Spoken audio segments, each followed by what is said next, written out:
ফ্যানটা ওদের দিকে, হ্যাঁ বাস বাস এটাই।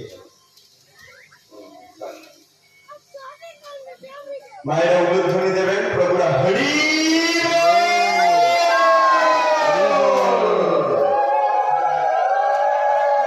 ওদের মনে উৎসাহ দিন।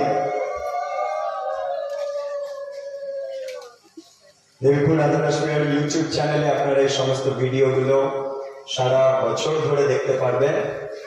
সেই সেবা যজ্ঞে কাজ করছেন আমাদের আজকের জন্য অয়ন সাহা প্রভু।